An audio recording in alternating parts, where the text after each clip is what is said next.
Baik, melihat dari tampang-tampangnya, ini pasti sebagian anak sekolah, kuliah, SMA, SMK.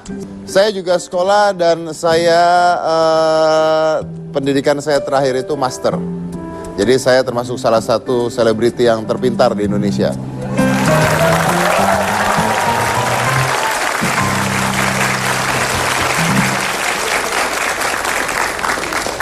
Ini bukan sombong, ini kenyataan. IQ saya 160. IQ kebanyakan artis-artis lain sama dengan ukuran sepatu saya. Ini bukan nyindir dan nyinyir, ini kenyataan juga. Habis ini saya banyak hatersnya. Tapi menariknya, di sekolah saya tidak naik kelas 2 kali. Waktu SD saya nggak naik kelas, waktu SMP saya nggak naik kelas. Itulah ketika pertama kalinya saya ketemu mantan pacar saya yang pertama. Jadi saya bisa pacaran dengan adik kelas saya. Nah, jadi kalau Anda suka dengan adik kelas Anda, cobalah jangan naik kelas. Itu trik yang paling bagus. Karena pada saat saya sekolah, saya pernah bicara di YouTube account saya tentang nggak pentingnya sekolah. Kenapa saya mengatakan nggak pentingnya sekolah, dan ternyata banyak orang yang gagal paham tentang isi YouTube saya. Ya, saya mengatakan nggak pentingnya sekolah karena banyak anak-anak yang sekolah nyampe S1, S2, lalu begitu lulus S2 kerjanya ngojek, mentok jualan bubur. Ya, saya sekolah ambilnya psikologi, keluarnya jadi pesulap. Kan nggak nyambung ya sebenarnya ya. Jadi saya bilang ini sebenarnya sekolah nggak penting. Tapi banyak orang yang salah kaprah tentang ketika saya mengatakan tidak penting gitu. Coba Anda bayangkan ketika Anda sekolah, saya sekarang mikir ya ketika saya dulu sekolah. Belajar musik, ada radio. Kan tinggal dengerin radio doang kan? Ya kan? Yang nyanyi biarinin orang lain. Beres. Belajar olahraga, ya kan? Belajar lari keliling lapangan. Emang saya mau dikejar maling gedenya? Kan enggak juga. Belajar geografi peta buta, saya tinggal beli global. Jadi saya bingung pentingnya tuh ada di mana gitu. Tapi ketika saya mengatakan hal tersebut, sebenarnya ada yang mereka salah kaprah. Pentingnya sekolah tidak menunjukkan masa depan Anda. Makanya sekarang ada yang namanya IQ dan ada yang namanya EQ. Ya, jadi kalau Anda pinter doang, nggak ada gunanya. Saya pernah menghadapi orang yang pinter banget, tapi ketika diajak ngobrol hal yang lain, karena kepintaran, apa artinya? Karena dia pintar tapi dia tidak bisa berkolaborasi dengan orang lain. And that's very important. Lalu apa pentingnya sekolah? Pentingnya sekolah adalah merubah kepribadian Anda. Karena orang-orang yang tidak sekolah dengan orang-orang yang sekolah, kalau diajak ngobrol itu pasti beda. Cara berpikirnya pasti beda. Punya masa depan, punya goals dan punya mimpi yang pasti beda juga. Saya ngobrol sama Billy, enak, ngobrol sama Anu, nggak nyambung. Tapi pinter main piano. Tapi pinter main piano gitu ya.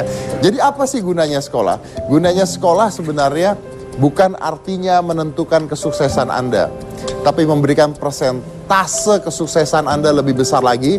Karena dengan sekolah Anda bisa berbicara, bisa memiliki sebuah jaringan yang sama dengan orang-orang lain yang pintar, membuka komunitas lebih besar lagi, ya. Dan itu adalah salah satu jalan menuju sukses. Jadi sekolah penting apa tidak? Penting kalau Anda tahu bagaimana cara menggunakannya. Masalahnya adalah di Indonesia, kenapa banyak orang-orang susah, banyak orang-orang dong-dong? Karena sekolah kita masih sedikit. Sekolahnya masih susah dijangkau. Di daerah-daerah anak kecil itu mau sekolah harus naik perahu berenang 3 kilo, seguru-gurunya ikutan berenang. Ya, terus digajinya cuma 600.000 gurunya. Kalau saya jadi gurunya, saya berhenti hari pertama. Saya mengatakan ini karena bintang tamu saya berikutnya ini adalah orang yang mendirikan SMA gratis. Katanya, saya belum ketemu, nanti saya ketemu. Saya cecer, bener nggak apa bohong nih orang ya. SMA gratis. Oh ini pendukungnya pasti, makanya weh gitu ya.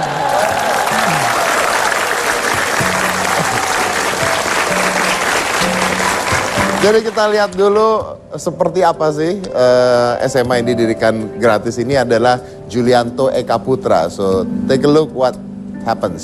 Silakan. Selamat pagi Indonesia. Inilah sekolah menengah atas gratis yang didirikan oleh pria asal Surabaya, Julianto Eka Putra, atau yang biasa disapa dengan sebutan Koh Jul. Sekolah yang didirikan di tahun 2007 dengan murid angkatan pertamanya 27 orang ini awalnya berdiri di atas lahan seluas 3,3 hektar di kawasan Batu, Malang, Jawa Timur. Selain diajarkan pendidikan akademis, murid dari Sekolah Selamat Pagi Indonesia juga diajarkan pendidikan kewirausahaan, pendidikan karakter, serta life skill. Yang menarik, alumnus dari Sekolah Selamat Pagi Indonesia ini mendirikan dan mengelola sendiri sebuah usaha yang dinamakan Transformer Center. Di dalamnya terdapat penjualan merchandise, penjualan makanan-makanan ringan, serta hotel berbintang 4.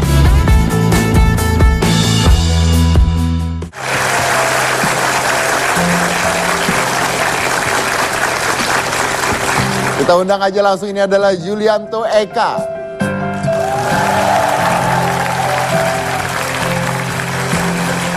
Selamat pagi. Selamat pagi. Oh, silakan dulu.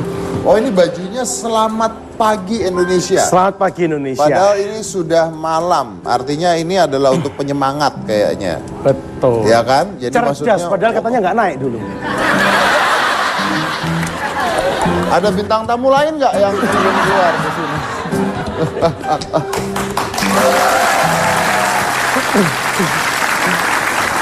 Selamat pagi. Ya, jadi kalau pagi itu biasanya masih fresh. Selalu semangat. Selalu semangat. Saya pagi ngantuk, Pak. Saya pagi bangun beler, butuh 1 jam dulu tuh buat sadar ada di mana biasanya. Jadi selalu semangat ya. Selalu harus. Oke, dan Anda ini yang mendirikan sekolah gratis.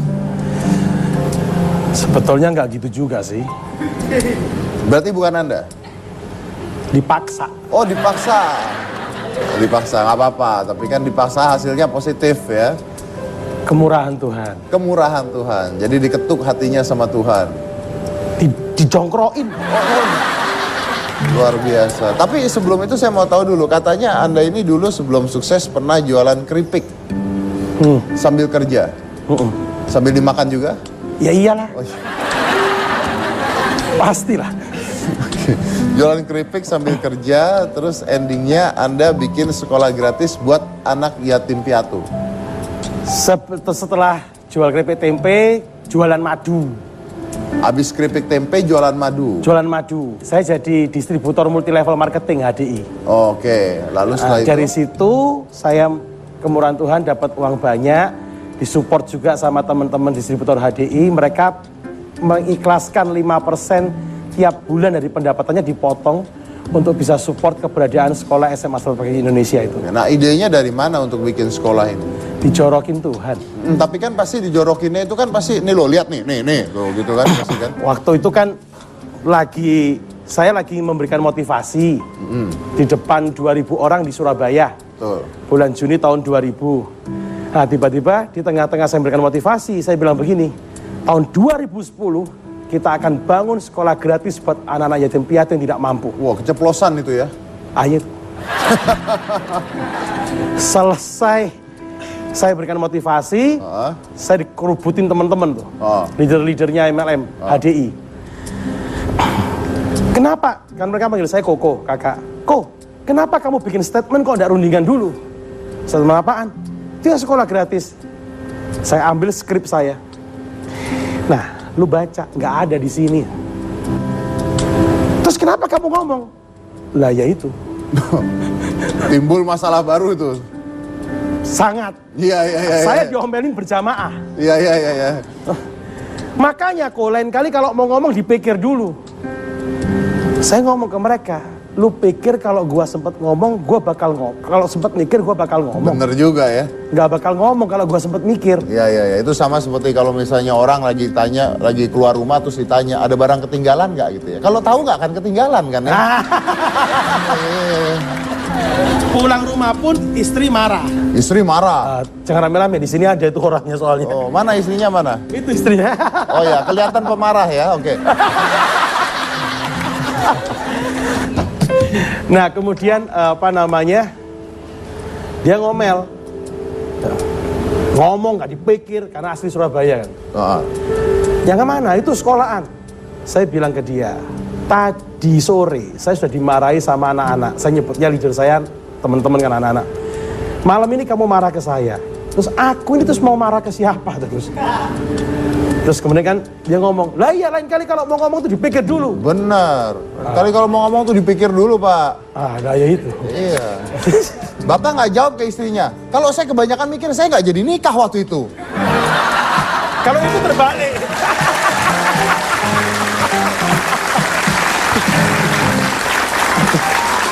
Kalau itu terbalik. Terus? Nah, saya juga bilang ke dia, sudahlah, kan kita meyakini bahwa dalam hidup ini tidak ada yang kebetulan. Betul. Semua terjadi karena Tuhan mengizinkan terjadi. Ya. Selai daun pun tidak akan jatuh kalau Tuhan tidak mengizinkan jatuh. Toh niatnya baik. Udahlah, kalau memang ini bantu aku doa, bantu juga untuk bekerja supaya terlaksana, supaya bisa terwujud. Iya. Oke. Nah, besok-besoknya kan saya juga waktu masuk kantor diomeli teman-teman. Saya ganti ngomel ke mereka. Sebetulnya yang stres tuh aku, bukan kalian, saya bilang gitu. Karena ada yang janji ya. Iya. Bener. Saya yang janji, bukan mereka yang janji. Tapi mereka ikut nyumbang 5% sih, Pak. Kalau saya jadi mereka juga saya marah, Pak. Betul juga sih, berhak Ya, marah sih. Berhak marah ya. Saya ngomong kagak, rundingan ya. Ternyata begitu. Tapi akhirnya jadi sekolah ini. 2007 kita terima siswa pertama. Terima siswa pertama 2007. Angkatan pertama, ya. Oke, itu bangunannya di mana itu? Di Kota Batu, Jawa Di Kota Timur. Batu, Jawa Timur. Berarti itu gedung dari apa? Sewa, beli? Kita tanahnya beli, dibantu sama chairman atau yang punya perusahaan HDI. Oke. Jadi tahun 2003 saya ditelepon, kamu serius nggak mau bangun sekolah gratis itu? Serius, dia orang Singapura, namanya Mr. Peter Chia. Iya serius lah. Kalau kamu serius, kamu cari tanahnya. Uangnya belum cukup, masih baru terkumpul 700 jutaan. Saya bantu untuk beli tanah. Jadi akhirnya terjadilah tanah tersebut dan bangunan itu. Luasnya 3,3 hektar. Oke, Anda mengatakan tahun 2007 murid pertama. Ya. Oke, ada berapa itu jumlah formulir yang orang daftar itu? Kalau yang angkatan pertama 27 dan semua diterima. 27 semua diterima. Oke, baik. Pertama. Lalu? Terus berkembang. Kalau sekarang setiap tahun kita bisa terima siswa 80. Tapi sebetulnya formulir yang masuk itu, Bang Deddy, itu 350 formulir yang masuk. Formulir masuk 350. Kenapa Anda terimanya cuma 80? Kamar yang tersedia, karena kan asrama. Jadi kita itu semuanya gratis termasuk untuk tidur, makan, sekolah, buku, baju, sampai liburan. Dan kita juga kasih uang saku tiap bulan buat anak-anak itu. Oke, jadi artinya Anda takut kalau misalnya terlalu banyak, nanti akhirnya ada kualitas yang diturunkan gitu. Kamarnya nggak cukup satu. Kedua, kami memang ingin memberikan yang terbaik. Jadi di asrama kami, tempat tidur anak-anak itu semuanya spring bed, Bang. Bukan spon, bukan tikar, spring bed semuanya. Makannya pun juga kami ingin memberikan gizi yang terbaik. Jadi bukan cuman sayur sama ikan mata seribu. Tahu ikan mata seribu? Nggak tahu apa itu. Tempe. Ikan mata seribu, matanya banyak. Oh iya, betul. Ini makanannya apa ini? Daging, juga lauknya ayam, telur. Jadi maksudnya 4 sehat 5 sempurna gitu ya? Iya. Anda ikut makan di sana? Kelihatan dari bentuk badan. Iya, makanya. Oke, lalu datanglah murid 350 orang ini murid, Anda harus itu formulir yang daftar. Ya, oke, tapi kan Anda harus menolak dong. Iya, kita seleksi dari Ya, formulir berdasarkan itu. apa? Yang yatim piatu tidak mampu itu kita terima dulu. Nah, kan tidak semuanya yang mendaftar itu yatim piatu. Ada yang yatim, ayahnya udah meninggal, ibunya masih ada. Itu prioritas kedua. Oke.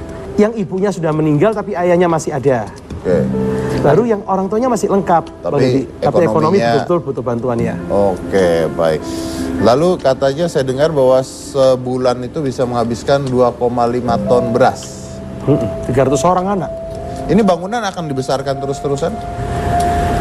Pasti karena kami ini sekarang ini sedang mengajukan izin untuk sekolah tinggi, Bang. Oke, tapi intinya memang mau dikembangkan lagi ya. Iya, Mau untuk ke dikembangkan sekolah lagi tinggi untuk supaya sekolah. mereka pulang bisa bawa S1. Oke, baik. Saya akan lanjut setelah yang satu ini. Jangan mana-mana, tetap di Hitam Putih.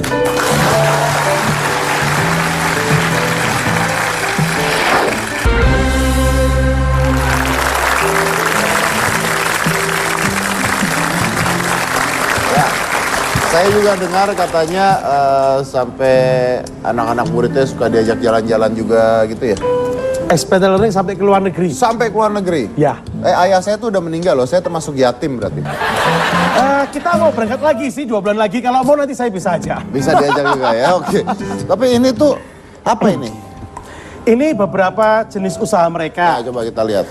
Jadi kalau ini Parisian soft pastry ini di Indonesia belum ada yang bisa buat. Ini belum ada yang bisa buat? Iya, cuman mereka. Lalu yang buat siapa? Mereka.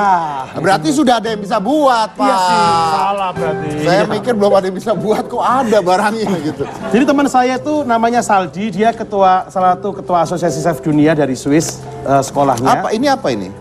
Soft pastry. Jadi rasanya ada 4 macam, beda-beda. Bisa diincipin memang dibawakan untuk Kang Deddy. Ini ada plastiknya ya? Iya, ada plastiknya. Oke. Soft pastry. Coba yang lain apa? Nah, ini yang soft pastry. Kemudian ada choco banana. Itu crackers Ini dari buatan? Buatan adik-adik. Anak-anak yang sekolah Yang sudah di sana? lulus, alumnus. Oke, alumni yang sudah mereka, lulus. mereka membuka usaha. Salah satunya usaha ini. Apa isinya? Ada 4 rasa. Ada cheesy lemon almond. Ada coklat hazelnut raisin, raspberry, cranberry. Ada banana.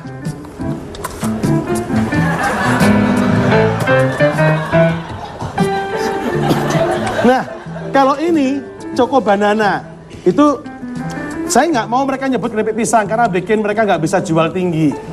Kalau nggak bisa jual tinggi nggak kaya-kaya nanti, Bang. Nah, ini ada rasanya yang strawberry, ada yang rasanya mint, ada yang original rasanya. Jangan dibuka-buka udah. Ada Choco Crunchy, ada Coba ini cheesy boleh stick. dibuka nih apa ini? Wah, ini enak nih. Ini dijamin semua enak dah. Jadi ini mereka produksi sendiri? Betul. Oke, lalu dijual?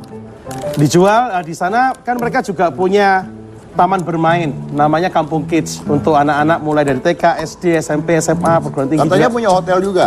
Betul, 7 lantai ada liftnya 2. Oh ya? Nah, di hotel ini Di Batu juga, di lokasi yang sama. Sekarang sudah 17 hektar lokasinya, Bang. Oke. Kenapa dibuat hotel ini? Kenapa nggak tempatnya dibuat untuk sekolah yang lebih besar lagi hotel tersebut? Karena kan mereka yang sudah lulus, beberapa itu galau, tidak mau pulang. Karena kalau mereka pulang, mereka bingung mau kemana. Jadi tahun 2008 Desember itu, mereka ngadep saya beberapa orang. Membuat saya kemudian, meninggalkan bisnis saya. Saya full time di sini, semua bisnis saya serahkan kepada para leader, para BOD di perusahaan saya. Saya full time menemani mereka sejak 2010 sampai hari ini. Untuk bisnis? Enggak, untuk menemani mereka dari bawah ngerancang ini sampai ada punya pendapatan, saya ajari mereka untuk investasi lagi, bentuk usaha-usaha, jenis usaha baru yang Masih lain. ada nggak? Masih ada banyak nanti.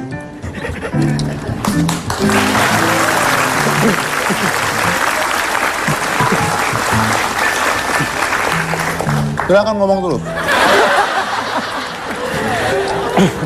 Jadi mereka yang sudah lulus itu mereka membangun usahanya di sana. Jadi ada yang restoran, ada mereka penginapan. Kenapa penginapan? Karena training. Banyak perusahaan-perusahaan training di sana. Perusahaan-perusahaan besar banyak training di sana untuk pengembangan diri.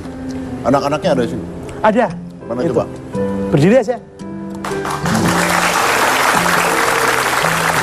Coba. Namanya siapa? Udah lulus? Sudah lulus Jadi SMA SMA Selamat Pagi Indonesia. di Selamat Pagi Indonesia? Iya, Oke, kamu anak yatim? saya piatu. Oke, masuk sejak usia? Masuk tahun 2008, usia saya waktu itu 2008 berapa ya? 16 tahun. Sekarang Sekarang 24. 24 tahun. Oke. Kamu sampingnya? Ya satu angkatan. Satu angkatan? Masuk 2008. Itu yang lebih ke yang Yatim muda. piatu? Masih lengkap. Kenapa masuk? Jadi kan ada ini waktu itu memang apa namanya ekonomi sangat rendah dan memang membutuhkan sekolah SMA kayak gitu. Jadinya begitu tahu SMA Selamat Pagi, Daftar ke sana. daftar ke sana nggak berpikir panjang, yang penting bisa sekolah. Yang penting SMA, bisa sekolah. gitu, ya. Oke, nggak mau ngelanjutin ke kuliah? Sementara ini kita membangun bisnis kita membesarkan sambil kan juga di Transformer Center kita akan membangun kampus. Nah, harapannya ya di situ kita bisa sambil kerja, sambil membangun bisnis, sambil juga Iya, bisa iya. kuliah. Kalau yang cowok itu sendirian? Ya, Kamu? selamat pagi. Saya Robert, Mas. Hah? Kalau saya angkatan ketiga, Angkatan? adik kelasnya. Masih sekolah sekarang? Oh, sekarang sudah lulus. Oh, udah lulus? Iya. Yatim piatu? Yatim? Saya juga masih lengkap. Masih lengkap Masih. tapi ekonomi Ekonomi tidak mencukupi? Iya, benar. Ini kamu yang buat? Oh, bukan. Oh, pantas enak ya. Coba ceritain sedikit gimana sekolah di sana? Sekolah di sana luar biasa keren banget. Karena Mas, dulu sebelum saya masuk dari Sekolah Selamat Pagi Indonesia ini, saya boleh dibilang tergolong berandalan. Karena ekonomi keluarga saya kurang mampu memang, jadi di rumah saya sering udah merokok dan ya pokoknya nakal. Tapi di Sekolah Selamat Pagi Indonesia ini, Koyul sendiri, kalau kami panggilnya Koyul, itu yang mendidik saya sendiri hingga hari ini Robert bisa sampai melihat indahnya benua Eropa. Dan ini sekolah tidak berbasis pada agama tertentu ya? Tidak. Tidak. Berarti ini semuanya agama apapun bisa masuk ke sana? Ya, Dila ini Buddha. Buddha. Anda Buddha? Oh, that's amazing. That's cool.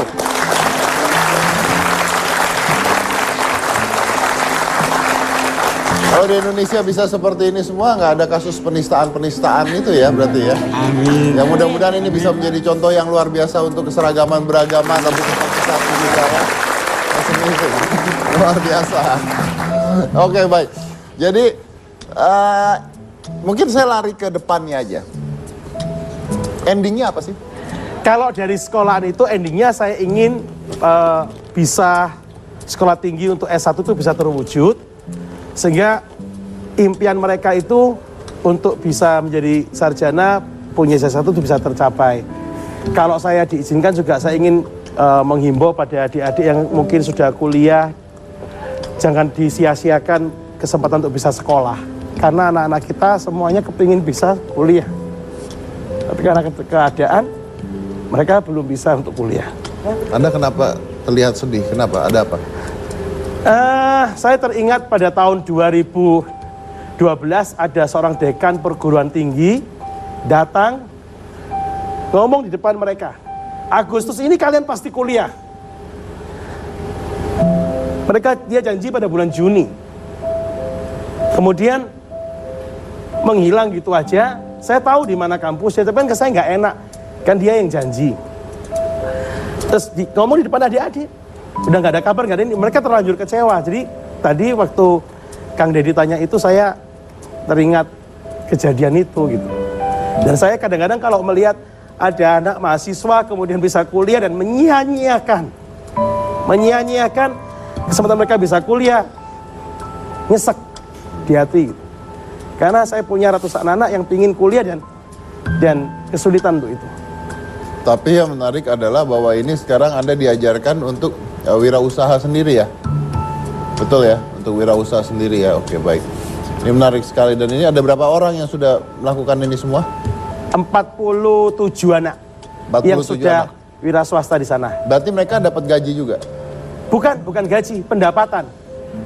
Pendapatan mereka, sekarang ini mereka Kemurahan Tuhan, mereka sudah bisa punya tanah sendiri untuk mereka bangun untuk rumah mereka sendiri, sudah punya tanah, sudah bisa beli tanah mereka. Oh ya? Nggak, maksudnya mereka pendapatannya, boleh nggak saya tahu kira-kira seorang bisa pendapatan berapa gitu? Kalau hari ini tabungan saya sendiri sampai 47 juta. Hari ini? Di luar tanah. Di luar tanah? Di luar tanah. Anda punya tanah sendiri? Punya Atau tanah. punya barang-barang? punya tanah. Jadi kita bangun komplek, udah di kafling-kafling untuk perumahan kita nanti. Oke, dan Anda dapatnya sebulan kira-kira berapa? 4 kali UMR. 4 kali UMR. Oke, jadi sebenarnya yang menarik adalah di sini karena memang belum mampu untuk membuat kuliahnya ya, universitasnya, tapi diajarkan wirausaha ya. Mudah-mudahan nanti bisa kuliah, tapi apapun itu kuliah pun nanti belum tentu bisa wirausaha kan? Ya, jadi dinikmati apa yang udah, disyukuri apa yang udah, dan ini kayaknya kalau dibesarkan bisa jadi gede banget. Target Anda udah tercapai belum sebenarnya? Belum. Belum. Kalau Anda meninggal gimana? Nah, saya udah bilang sama mereka, PT yang didirikan, kalian tidak berhutang kepada saya. Tapi kelak kalian harus bertanggung jawab supaya sekolahan ini bisa terus berlanjut sampai kapanpun, supaya yayasan ini bisa mandiri. Tanpa Anda? Tanpa saya. Dan mereka harus bisa untuk fight mewujudkan itu. Itu harapan saya kepada mereka. Oke. Boleh kasih pesan ke mereka apa? Koko pasti mati lebih dulu dari kalian. Tapi sekolahan itu harus terus ada dan kalian harus bisa untuk membuatnya terus berjalan menjadi yayasan mandiri. Dari kalian boleh ngomong sesuatu buat Bagaimana Kojul membangun kepercayaan diri kami, mulai dari kami datang, kami tidak bisa memandang orang lain, tidak berani menatap mata orang lain ketika berbicara. Tapi hari ini kami mampu berdiri, mampu berbicara di depan banyak orang, bahkan kami bisa sampai ke Eropa. Dan ini benar-benar ya kasih sayang yang kita ngomong, kita di sana diajarkan cinta tanpa syarat dan benar-benar terbukti tanpa syarat. Koko tidak pernah ngelihat kita dari agama apa, kita nggak dari suku apa, Koyul Chinese. Kita semua Jawa yang ada di sana. Tapi Koko tidak pernah memandang itu sama sekali. Dan hari ini kami juga belajar untuk bagaimana kami mendidik adik-adik kami agar mereka juga bisa menjadi sesuatu, tidak bergantung kepada orang tuanya, tapi mereka juga bisa menghasilkan sesuatu, menjadi orang-orang yang bernilai, punya value dalam kehidupan mereka. Seperti itu.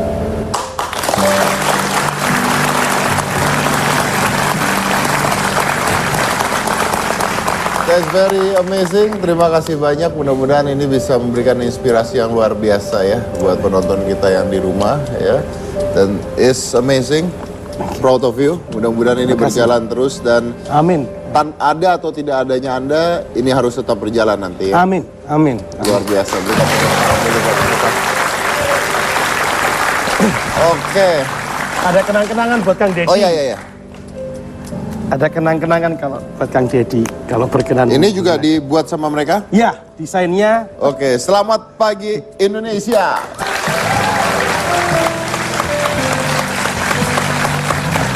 Oke, baik, terima kasih banyak sudah hadir di Hitam Putih. Mudah-mudahan ini tadi sekali lagi bisa memberikan inspirasi yang banyak ya. Kalau Anda punya kesempatan untuk menimba ilmu dimanapun, mau di sekolah, di lingkungan Anda, dimanapun, kapanpun, jangan disia-siakan. Karena masih banyak anak-anak lain yang ingin bisa merasakan apa yang Anda rasakan. Oke, jangan mana-mana. Tetap di Hitam Putih.